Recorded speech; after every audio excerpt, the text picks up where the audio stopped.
Nos preguntamos, ¿de qué formas nos han desafiado los hechos del 2020 y cómo los hemos enfrentado? ¿Qué proponemos y qué compromisos asumimos para continuar con nuestros proyectos de vida personales y los del país? Este programa es para proponer cómo hacer un consumo responsable. Y por eso, en este programa, su reto es elaborar una propuesta de alternativas para fortalecer el consumo responsable en tu familia.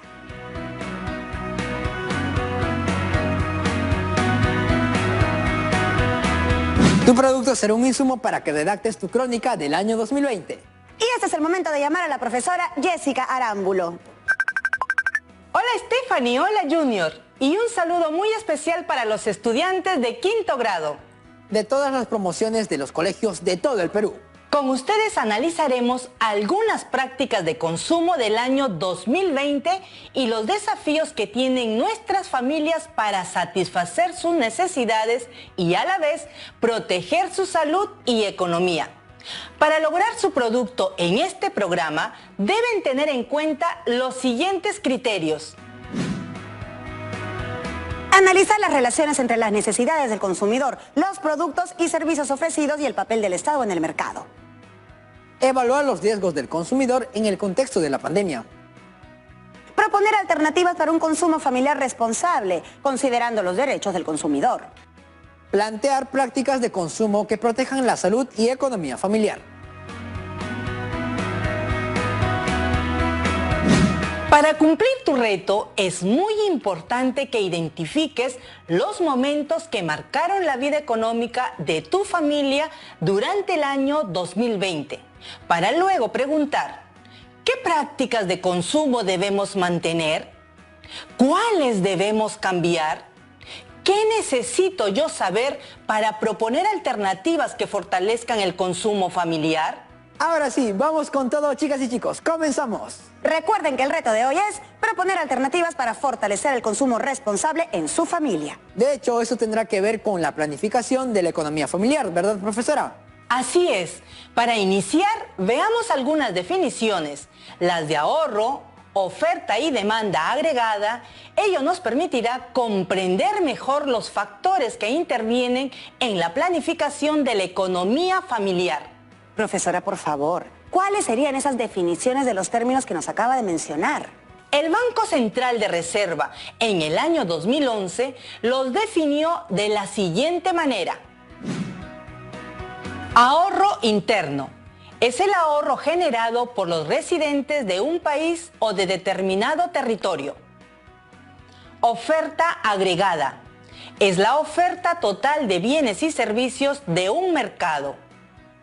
Demanda agregada. Es la demanda total de los bienes y servicios disponibles en un país. Oferta y demanda, elementos indispensables en el funcionamiento del mercado. Estas definiciones nos ayudan de alguna manera a comprender la crisis económica generada por el COVID-19 y el impacto que ha tenido en la actividad económica familiar nacional y global. Así es. Y de acuerdo con el Banco Central de Reserva del Perú, la crisis económica provocada por el COVID-19 es originada por choques negativos en la oferta y demanda agregada. Veamos algunos factores que afectan tanto a la oferta y demanda agregada. Los factores que afectan la oferta agregada son la limitación de trabajadores a asistir a sus centros de labores por las medidas de confinamiento social y las estrictas limitaciones de venta de bienes y servicios, en particular de transporte y de otras actividades económicas que podrían estar operando.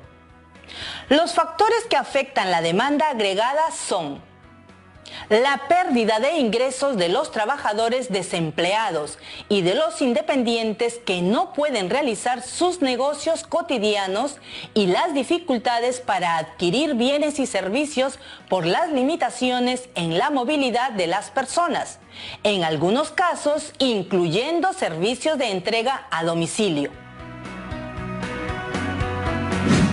Todo esto en gran parte ha sido generado por las necesarias medidas para evitar el contagio, ¿no? Así es. Y bueno, tenemos la suerte de que estén con nosotros Alexa, Luisa y Diomer, estudiantes de quinto de secundaria como ustedes. Hola chicos. Chicos, queremos que nos cuenten alguna situación económica compleja vivida en el año 2020, comenzando contigo, Alexa. Hola con todos y todas, yo soy Alexa de Lima. Y el 16 de marzo, al comenzar el estado de emergencia, nos preocupamos bastante porque todos seguiríamos necesitando alimentos, medicinas y artículos para prevenir el COVID-19. Y no sabíamos cuánto iban a costar. La preocupación era porque pensábamos que iba a haber escasez. Entonces nos preguntamos, ¿cómo evitar la especulación en los mercados de alimentos, medicinas y artículos de prevención contra el COVID-19? Lo recuerdo y creo que la mayoría nos preocupamos por eso. Y salían noticias de que las bodegas y los mercados estaban quedando desabastecidos. ¿Y qué se hizo ante el problema de la especulación?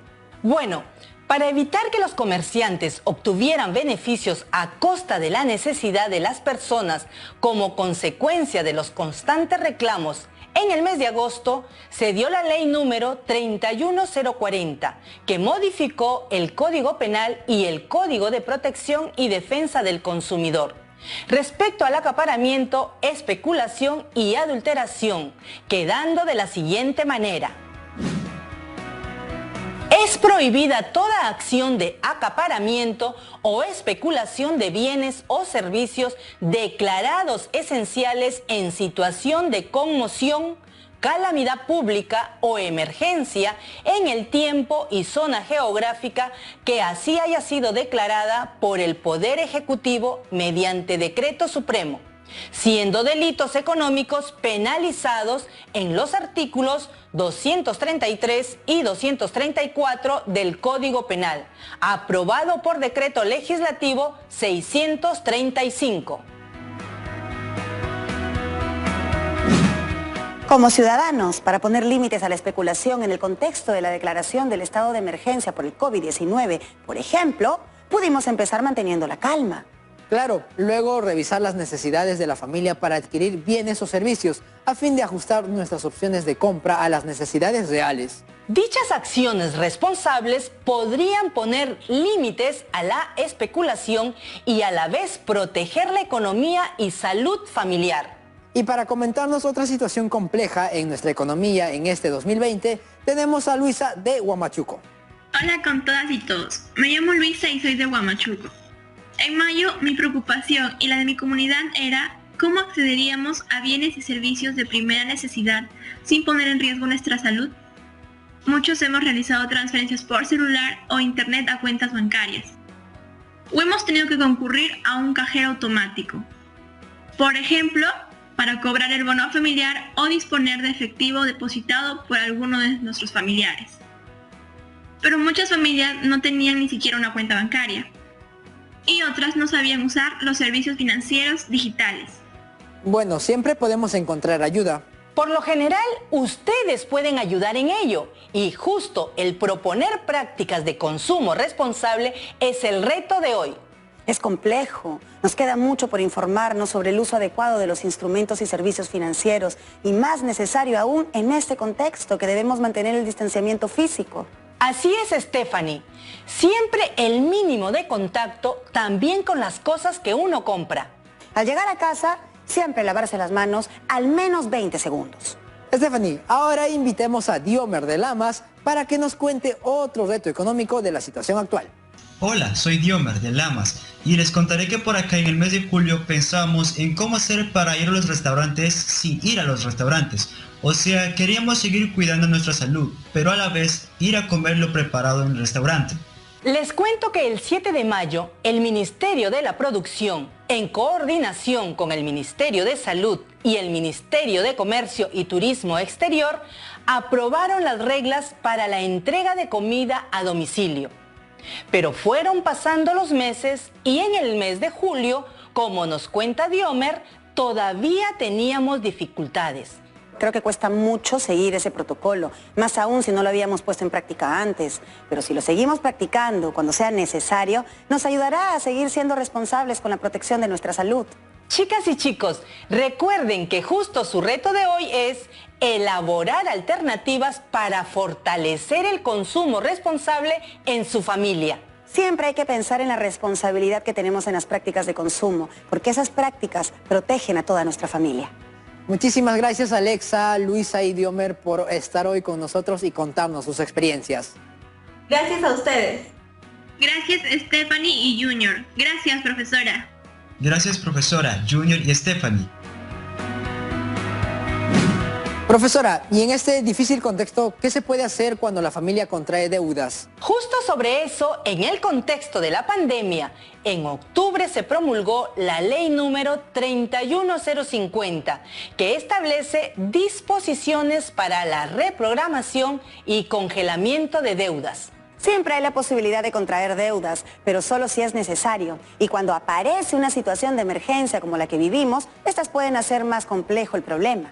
Por ello es importante tener en cuenta la capacidad de pago, o sea, la cantidad de dinero que dispone una persona para pagar sus deudas, una vez realizados todos sus gastos y deducciones.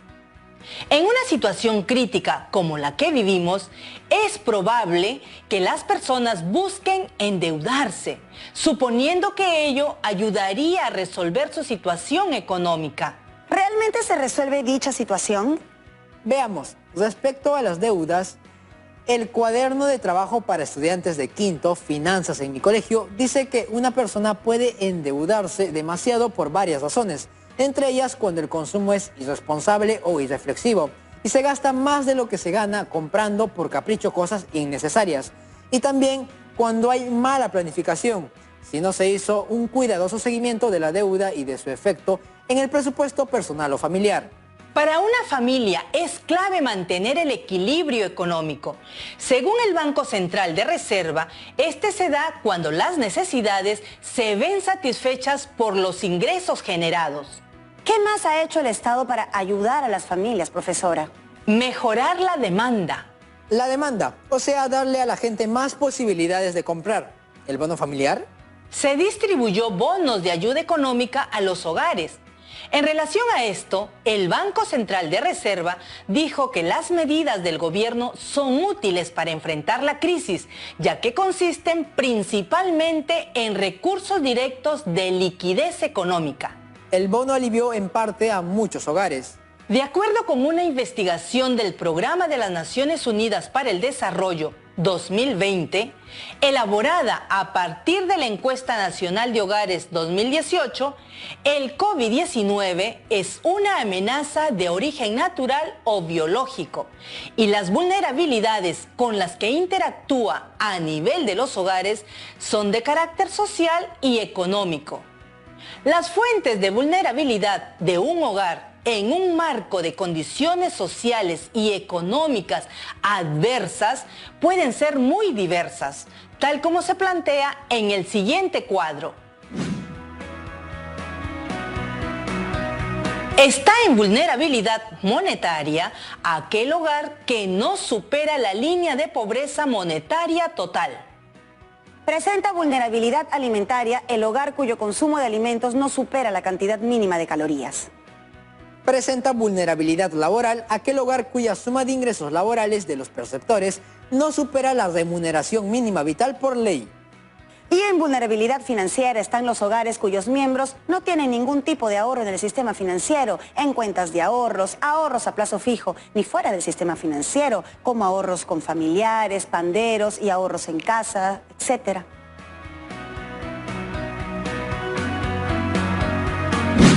¿Y estos tipos de vulnerabilidad cómo afectan el manejo responsable de la economía familiar? Con la pandemia, la economía mundial, nacional y familiar se ha retraído mucho y se espera que en los próximos años nuestro país pueda recuperarse y crecer. ¿Y eso cómo se hace, profesora? En el texto de Historia, Geografía y Economía de quinto grado 2015, se plantea que el crecimiento económico puede ser generado por los gobiernos, aplicando diversas políticas. ¿Qué impactan la economía del hogar?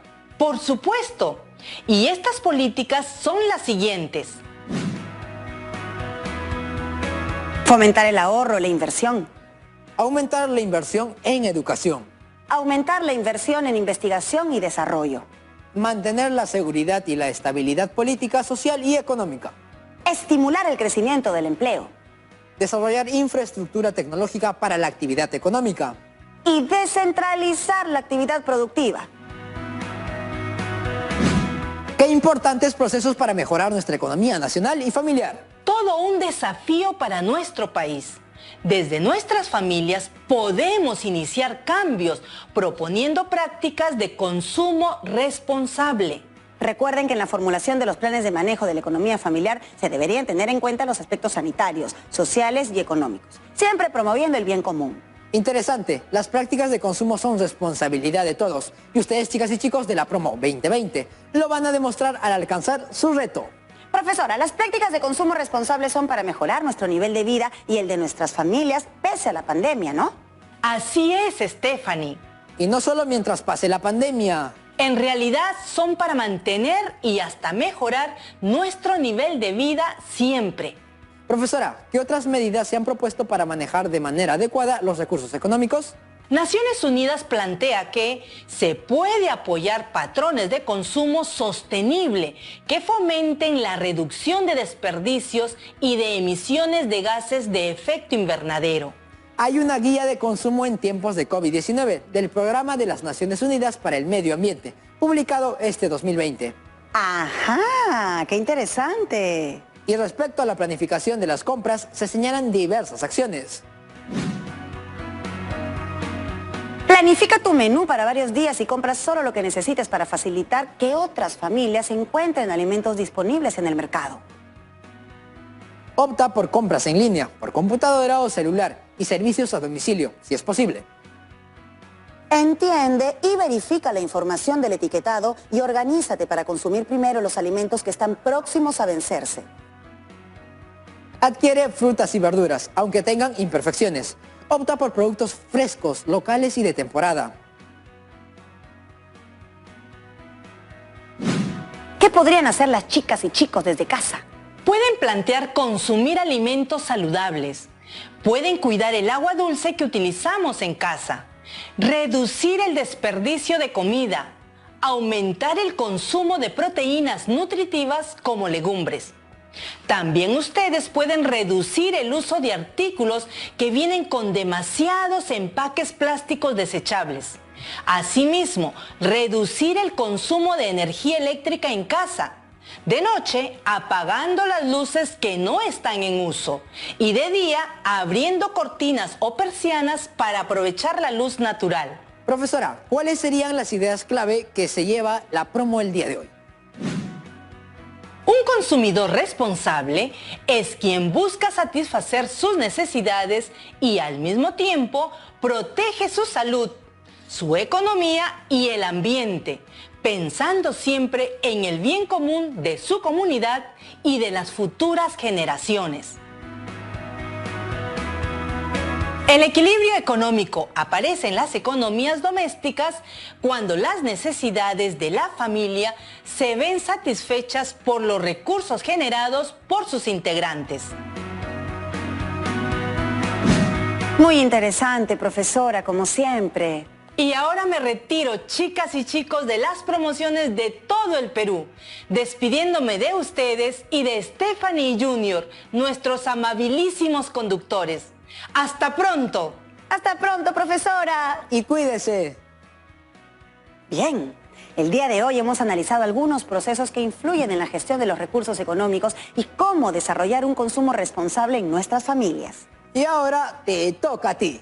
Pero antes de comenzar con tu reto, ten en cuenta. Primero, revisa los apuntes que tomaste en este programa, pero también puedes revisar otras fuentes confiables.